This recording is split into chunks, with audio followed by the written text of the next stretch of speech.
हम कोल माफियाओं से टकराने लगे हैं। जो काम आईजी, डीआईजी, एसपी, डीएसपी का होता है, आरटीओ, डीटीओ, एमवीआई का होता है, वो कार्य टोल में बैठकर हम निगरानी करने लगे हैं।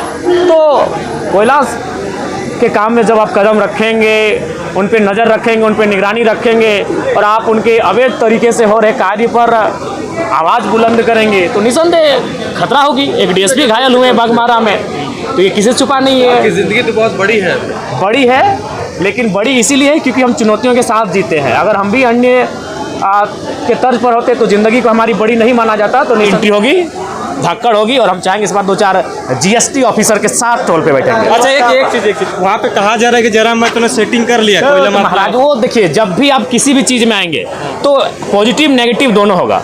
आप अगर ये सोच के जाएंगे कि नहीं हमारी सिर्फ प्रशंसा होगी, हम जाके अवैध कोयला कारोबारियों के खिलाफ हो गए हैं, मैं खाली अभी तक वो डिसाइड नहीं कर पा रहे कि बाबूलाल मरांडी जी बनेंगे, चंपई सरन जी बनेंगे या कौन होगा। तो हम चाहेंगे प्रदीप भैया बहुत हॉट जोन से जीत के आए हजारीबाग से, विपक्ष दल के नेता हमारे बड़े पदाधिकारी लोग हैं जो निर्णय लेंगे वो सर स्वीकारो। जी कहिए।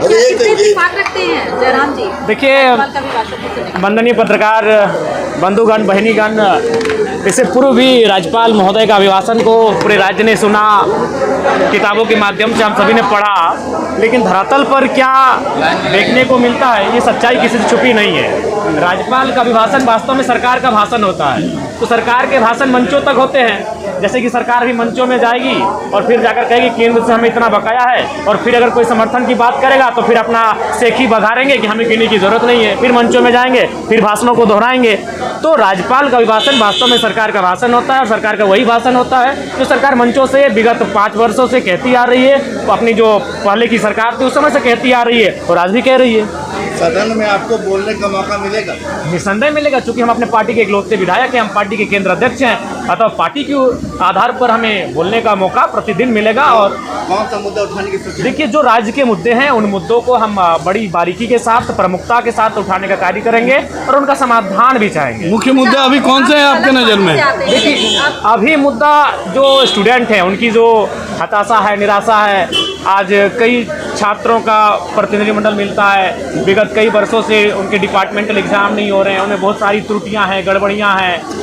कई आयोग हैं जिनके अध्यक्ष नियुक्त नहीं किए गए हैं। तो छात्रों की समस्याएं सदैव सर्वोपरि रही है। उसके बाद आती है आम जनमानस की समस्या, और आम जनमानस जो समस्या से प्रताड़ित हो रही है वो भू संबंधित है। आज राज्य सरकार को चाहिए कि वो भू संबंधित समस्याओं का निदान त्वरित करे।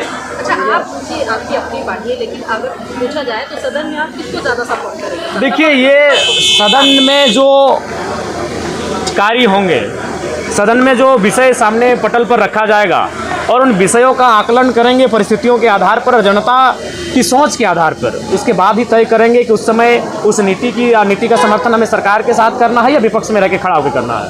जयराम जी का काफी योगा कर रहे हैं गुस्सा पर काबू पाने के लिए। नहीं, देखिए, आप समय को नहीं जीत सकते हैं, आप कालखंड को, जो घटनाक्रम है उनसे आप विजय प्राप्त नहीं कर सकते। अगर 30 वर्ष का युवा है, हम लाख योगा कर लें, युवा को नहीं जीत सकता। युवा एग्रेसिव होगा ही, युवा आक्रामक होगा ही, इसीलिए वो युवा है। आपका एग्रेशन आपको नुकसान पहुंचा रहा है? निसंदेह नुकसान पहुंचाता है, लेकिन उस नुकसान से ज़्यादा फायदा पहुंचाता है। तो इसलिए तनी मनी नुकसान से हम लोग परवाह नहीं करते। सवाल, अगर मुख्यमंत्री हेमंत सोरेन से अगर आप बात करने का बात करेंगे, किस मुद्दे को छेड़ेंगे राज्य के लिए? क्या इस पर समाधान होना चाहिए? जी, सबसे पहले तो हम चाहेंगे कि स्थानीय नीति बनाई जाए, और चूंकि उनका घोषणा पत्र में रहा है और हमेशा उन्होंने भाषणों में इस बात को कहा है, तो सबसे पहले 1932 के कत्यान के आधार पर तथा अन्य विकल्पों के आधार पर झारखंड राज्य में एक सदृढ़ सटीक स्थानीय नीति बने, जिससे इस राज्य को सुरक्षित रखा जा सके। जयराम जी, आपको जान का खतरा भी है क्या? निसंदेह होगा ही, क्योंकि अब हम कोल माफियाओं से टकराने लगे हैं। जो काम आईजी, डीआईजी, एसपी, डीएसपी का होता है, आरटीओ, डीटीओ, एमवीआई का होता है, वो कार्य टोल में बैठकर हम निगरानी करने लगे हैं।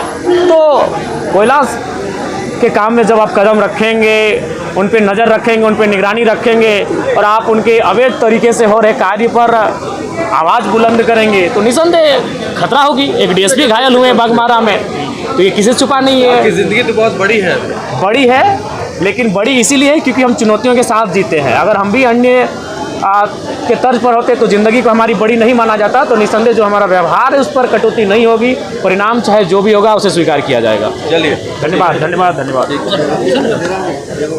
थी लेकिन एक बात ये भी सच्चाई आपको मानना होगा कि आप अभी नए विधायक बने हैं, 2 महीना आपका विधायकी का हुआ है। अगर आप कहेंगे कि सारी विषयों को हम जानते हैं, सारे कागजातों को हम पढ़ सकते हैं, तो ये संभव नहीं है। डॉक्टरी का लाइन अलग होता है, इंजीनियर का लाइन अलग होता है, तो ये जो विषय है वो लाइन अलग है। लेकिन हाँ, ये नहीं कि हम लोग हमेशा इससे अनभिज्ञ रह जाएंगे, चीज़ों को सीख रहे हैं। और अब जब टोल में हमारी एंट्री होगी, धक्कड़ होगी, और हम चाहेंगे इस बार 2-4 GST ऑफिसर के साथ टोल पे बैठेंगे। अच्छा, एक चीज़ वहाँ पे कहा जा रहा है कि जरा मैं तुमने सेटिंग कर लिया कोयला महाराज, वो देखिए, जब भी आप किसी भी चीज़ में आएंगे तो पॉजिटिव नेगेटिव दोनों होगा। आप अगर ये सोच के जाएंगे कि नहीं हमारी सिर्फ प्रशंसा होगी, हम जाके अवैध कोयला कारोबारियों के खिलाफ हो गए हैं, हम सिंडिकेट के खिलाफ हैं, तो ये आप वो सोच के नहीं जा सकते। आपका तुरंत वहाँ नेगेटिव भी होगा, उसके लिए आपको तैयार रहना चाहिए। ठीक है, बहुत बहुत धन्यवाद। जो नल जल मिशन योजना था अभी तक कहीं पूरा नहीं हुआ, हर जगह अधूरा है। हर जगह पैसे लेके उन्हें क्लीन चिट दे दिया जा रहा है कि आपकी योजना पूरी हो गई, लेकिन कोई योजना अभी तक पूरी नहीं हुई धरातल पर। क्योंकि कहीं ना कहीं ये जांच का विषय है और हर चीज़ जो बोला गया है, हर चीज़ में झूठी बोला गया है। लीडर ऑफ अपोजिशन नहीं होने से आप खुद को कमजोर महसूस कर रहे हैं? बिल्कुल नहीं, बिल्कुल नहीं। भारतीय जनता पार्टी विश्व की सबसे बड़ी पार्टी कमजोर कैसे महसूस करेगी? आने वाले दिन में देखिए फिर मजबूती के साथ भारतीय जनता पार्टी। आप लोगों पर आरोप लग रहे हैं कि पेपर लीक करवा रहे हैं, पेपर आपके कार्यकर्ताओं ने लीक करवाया है। एक कहावत है, चित भी मेरी पट भी मेरी अंटा मेरे बाप का।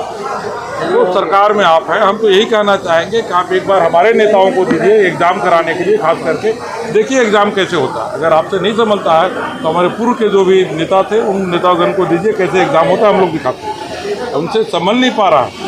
पेपर लीक होना कितनी शर्म की बात है, खास करके मैट्रिक के बच्चों में अगर असंतोष पैदा होगा तो भविष्य क्या होगा? वो बच्चे किस तरह से डिप्रेशन में जाएंगे, सरकार सोच नहीं रही है। एक टास्क फोर्स बना के कड़ी से कड़ी सजा जब तक नहीं देंगे, झारखंड में इस तरह का पेपर लीक का मामला चलते रहेगा। आप लोग पेपर लीक करवा रहे हैं बदनाम करने के लिए। कैसे लीक करवा पाएंगे? आप सरकार में बैठे हैं, कैसे पेपर लीक कराएंगे? पेपर रखने की जिम्मेवारी उनकी होती, विपक्ष तो पेपर नहीं रखता।